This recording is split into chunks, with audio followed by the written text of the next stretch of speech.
Oke, selamat pagi. Saya Husen, Departemen Media dan Propaganda di Federasi Serbuk Indonesia. Senang sekali hari ini kita bisa berjumpa kembali. Tepatnya kita ada di Jakarta setelah hujan cukup lama di pagi hari tadi. Nah, ada satu respon begitu dari podcast yang sebelumnya. Kita ngomongin soal serikat pekerja, organisasi pemuda dan lain-lain. Lalu pada kesempatan kali ini kita mencoba menyikapi beberapa respon yang masuk dari beberapa kawan atau beberapa teman. Dan salah satu permintaan dari teman-teman itu bagaimana kemudian kita melihatnya pada krisis yang hari ini sedang terjadi. Karena kita lihat di beberapa tempat situasinya cukup mencekam atau cukup tajam. Kita bisa lihat di Sri Lanka, di beberapa negara yang lain juga terjadi hal demikian. Nah, secara singkat dalam pemahaman yang saya miliki, ketika kita membicarakan krisis, ini sesuatu yang sebenarnya menjadi satu pola umum yang terjadi pada sistem ekonomi yang ada hari ini, begitu. Jadi sederhananya krisis itu terjadi misalnya karena dua hal. Pertama, ketika barang terlalu banyak dan tidak mampu terserap begitu ya, atau overproduksi. Yang kedua, kemudian karena barang ada sedikit tapi permintaannya sangat banyak. Nah, dua hal yang terjadi ini itu menyebabkan pengaruhnya pada berbagai aspek yang ada, seperti ekonomi tentu jelas sekali, politik, kemudian kebudayaan dan sosial. Itu merupakan hal yang sangat lumrah ya kemudian kita jumpai karena si krisis ini. Nah, saya pengen memulai dari satu topik umum dengan penamaan istilah globalisasi. Jadi istilah ini cukup populer di tahun 1980-an sebagai fenomena di mana dunia menjadi satu, di mana batas-batas dunia tidak lagi jadi relevan, di mana masyarakat yang ada di dalam negeri-negeri di dunia tiba-tiba menjadi terhubung utuh. Pertama, situasi ini memang kemudian memberikan pengaruh pada kebudayaan yang akhirnya banyak mengalami perkembangan atau perubahan ya. Lalu kemudian konsumsi atas produk ekonomi tertentu, penggunaan bahasa dan lain sebagainya. Padahal kalau kita tilik lebih mendasar begitu, globalisasi ini pun sebagai fenomena terjadi karena krisis dari imperialisme, dari perkembangan mutakhir kapitalisme yang kemudian tidak mampu lagi istilahnya dalam mendistribusikan hasil produksi di dalam negerinya atau di dalam satu wilayahnya, sehingga sebagai keniscayaan maka distribusinya harus diluaskan atau semakin lebar begitu untuk jangkauannya ya. Nah, fenomena ini cukup terkenal gitu muncul setelah Perang Dingin, ketegangan antara Amerika dan Rusia yang tajam, lalu kedua karena kemunculan internet begitu, dan yang ketiga karena politik identitas yang menguat. Nah, yang ingin kemudian saya sampaikan dengan singkat dalam hal ini adalah imperialisme sudah mulai muncul di tahun-tahun tersebut, dan ketika kita membicarakan krisisnya tentu saja ini akan terus berlangsung sampai hari ini yang dalam beberapa negara begitu terasa mencekamnya ya, kira-kira begitu. Nah, membicarakan Indonesia, kita juga punya satu pengalaman misalnya di tahun 98 bagaimana krisis begitu sangat tajam dirasakan oleh masyarakat, yang mana gerakan mahasiswa waktu itu mendominasi banyak kota untuk melakukan protes, untuk melakukan unjuk rasa. Tapi tidak hanya mahasiswa sebenarnya yang melakukan aksi demonstrasi massal tersebut, tapi juga ada di gerakan buruh. Dan hari ini kita lihat misalnya di Indonesia dengan melambungnya harga-harga kebutuhan pokok dan berbagai hal lain, itu beberapa orang masih menganggap bahwa ini masih di situasi yang aman. Tapi apakah itu juga bisa kita artikan sebagai bom waktu, sebagai satu krisis mencekam yang suatu saat akan terjadi? Karena nyatanya misalnya kita lihat di Sri Lanka, di Myanmar, di beberapa wilayah lain, itu kemudian begitu sangat tajam dirasakan situasi krisisnya. Dampak selanjutnya ketika kita melihat di Indonesia hari ini mulai dioptimalkan perkembangan digital dan teknologi yang membuat beberapa industri, yang membuat beberapa bisnis begitu semakin mensyaratkan efisiensi dan efektivitas. Di tahun 2020, kalau saya tidak salah datanya, di DKI Jakarta ada sekitar 60% pekerja bank yang mengalami PHK karena sudah ditemukannya satu sistem yang baik begitu untuk membuat teller otomatis, sehingga banyak yang kemudian menjadi korban. Tapi ketika kita juga coba tilik lebih mendalam, apakah permasalahannya pada teknologi yang berkembang itu? Sepertinya tidak, karena teknologi sebagai satu kedudukan dia mempermudah hidup manusia. Karena kalau dulu kita mencangkul dengan alat bajak dan hari ini ditemukan traktor, itu kan kemudian semakin memudahkan dan semakin mengefektifkan waktu, seperti itu. Nah, lalu apa yang kemudian penting kita lihat atau kita baca pada situasi ini?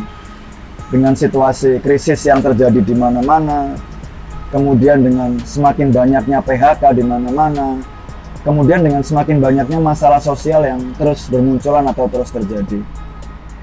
Maka bagi saya kemudian penting bagi kita untuk memformulasikan beberapa hal. Untuk satu, menyikapi ini, kedua, bertindak atas situasi yang sedang terjadi ini. Apa itu? Dalam pendekatan saya di teman-teman pekerja atau teman-teman buruh, sepertinya sudah menjadi keharusan bagi kawan-kawan atau teman-teman semua untuk memiliki serikat pekerja atau untuk memiliki serikat buruh. Kenapa demikian? Kita hubungkan saja misalnya pada situasi yang terjadi di negeri-negeri Skandinavia, sebutlah Norwegia, kemudian ada Finlandia dan lain sebagainya.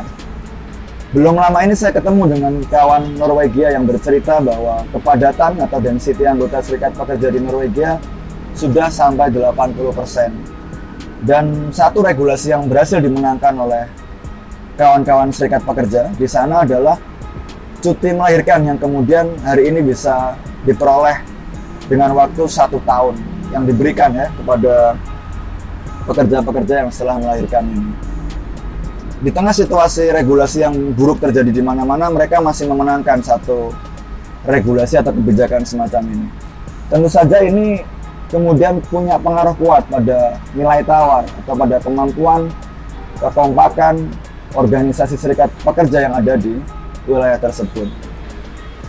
Kita coba bandingkan dengan wilayah-wilayah atau negeri-negeri atau misalnya di Indonesia sendiri ketika serikat pekerjanya tidak kuat.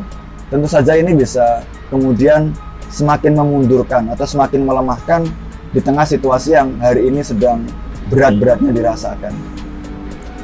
Itu semacam satu perbandingan kecil ya. Yang kedua, ketika kita melihat Indonesia dengan beragam kelompok, beragam organisasi, maka sudah saatnya kelompok-kelompok atau organisasi ini punya formulasi atau punya satu skema memenangkan regulasi-regulasi atau kebijakan-kebijakan yang bisa menguntungkan atau yang bisa memberikan satu kenaikan keuntungan begitu ya bagi kelompok masyarakat. Memang kita akui Undang-Undang Cipta Kerja betul-betul memukul kita. Tapi apakah itu akan membuat kita berhenti? Sepertinya tidak. Nah, sehingga jadi penting misalnya di tingkat-tingkat daerah, di tingkat-tingkat wilayah, penting untuk coba merumuskan satu kebijakan, satu regulasi. Pertama mengenai social security atau kemudian jaminan sosial. Yang kedua misalnya job sustainability atau keberlangsungan kerja. Dua topik ini saya pikir penting untuk kemudian menjadi bahasan atau diskusi yang diformulasikan lebih lanjut. Kenapa demikian? Kita sebut saja lihat banyak informalisasi yang terjadi di sistem pekerjaan. Dan itu penting untuk memiliki jaring pengamannya.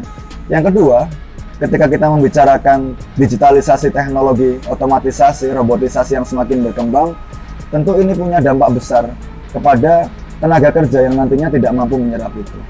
Satu penelitian menyebutkan di tahun 2030 Indonesia akan mengalami degradasi. Dalam hal ini bukan sifatnya melenyap gitu tidak, tapi tergantikan ya. Ada 60% sektor tenaga kerja yang hilang dan akan digantikan oleh sektor tenaga kerja yang baru. Bayangkan ketika sektor tenaga kerja baru ini tidak mampu diakomodir oleh tenaga kerja yang hari ini ada. Sehingga penting ada jaminan semacam job sustainability, keberlangsungan kerja, yang membuat para pekerja itu bisa kemudian terserap dalam teknologi digitalisasi yang semakin canggih. Ketika perusahaan melakukan efektivitas dan efisiensi yang semakin sempit, negara harus turun tangan, negara harus ikut campur, negara harus kemudian melakukan kebijakannya bagaimana pekerja-pekerja yang berpotensi menjadi korban ini akhirnya bisa mendapatkan satu pengembangan skill yang bertanggung jawab, yang akhirnya meminimalisir konflik sosial yang akan terjadi. Dua hal itu saya pikir secara singkat menjadi penting untuk kemudian kita perhatikan. Dan ketika kita bicara Indonesia dengan berbagai keragaman kelompok sosialnya, maka kita sebut saja serikat pekerja, organisasi pemuda, kelompok tani atau serikat tani, dan berbagai elemen yang lain penting untuk mulai menghadirkan ini. Misalnya kita hadirkan di wilayah-wilayah, di provinsi-provinsi, agar kemudian ada inspirasi yang bisa memancing, yang bisa memantik pergerakan lebih luas dan lebih lanjut sebagai satu formula yang ternyata bisa dikembangkan, yang ternyata bisa diwujudkan. Kira-kira seperti itu, teman-teman ya, melihat situasi krisis, PHK massal yang terjadi, sehingga sebaiknya kita kemudian merumuskan satu hal yang itu menjadi sikap terbaik, sikap yang paling mungkin untuk bisa kita lakukan. Pertama, kita mencoba memformulasikan kebijakan yang paling mungkin itu bisa terwujud dengan standar atau dengan kemudian istilahnya indikator minimal atau maksimal yang bisa kita upayakan. Yang kedua, itu adalah bagaimana kita bisa mengkolaborasikan tuntutan atau perjuangan bersama ini dengan kelompok-kelompok lain yang dalam hal ini semakin menguatkan isu ini atau semakin menguatkan tuntutan ini. Yang ketiga, tentu saja kita tidak bisa berhenti untuk belajar. Kita harus mengembangkan terus pengetahuan kita agar mendapatkan pemahaman yang lebih baik tentang situasi yang terjadi dan hal-hal yang paling mungkin bisa kita lakukan untuk memperbaikinya. Saya pikir itu beberapa hal yang penting, dan bagi kawan-kawan semua sudah saatnya kawan-kawan berpikir lebih luas, sudah saatnya kita semua mempunyai perspektif yang lebih tajam bahwa kita tidak bisa sendirian mengatasi masalah ini, sehingga kita harus bekerja sama, sehingga kita harus melakukannya dengan lebih optimal.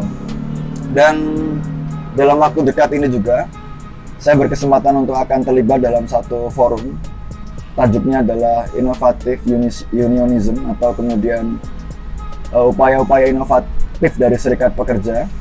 Dan apa yang kemudian akan coba kita dapatkan dari situ, tentu saja ini menarik karena akan ada sharing pengalaman dari teman-teman di Pan Europe atau di Eropa, di Asia, kemudian di Middle East atau di Timur Tengah, dan juga di beberapa belahan negara yang lain, untuk kemudian membuat satu sikap bagaimana gerakan terkhusus serikat pekerja mampu lebih inovatif untuk menjawab atau untuk menyikapi tantangan zaman hari ini yang kemudian berkembang semakin besar.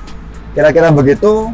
Terima kasih atas waktunya, dan semoga kita akan segera berjumpa lagi dengan pendiskusian yang mungkin sederhana, yang mungkin nyantai, tapi ini adalah satu bagian yang sepertinya penting untuk bisa kita hadirkan. Dan sekian dari saya, terima kasih. Wassalamualaikum warahmatullahi wabarakatuh.